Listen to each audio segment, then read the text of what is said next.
Өскемен қаласында Ертіс көпірінің астын абаттандыру жасадық. Өзіңіз көріп тұрғандай, шынымен де адамдардың арасында қызығушылық танытты.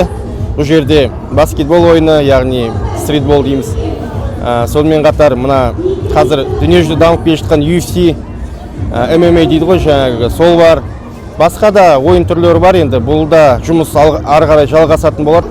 8 бейне камерасы бар, бұл жерде қауіпсіздік максималды түрде қамтамасыз етілген, жарықтандыру мәселесі ескерілген, сондықтан бұл жерде ешқандай қиындық жоқ. Қаланың қақ ортасында орналасқан, сондықтан мен ойымша адамдардың бір сүйікті орнына айналатын болады. Бізде білесіздер, көпірлер бар әлі қалада. Сол көпірлердің астын игеру бойынша жұмыс жасайтын боламыз.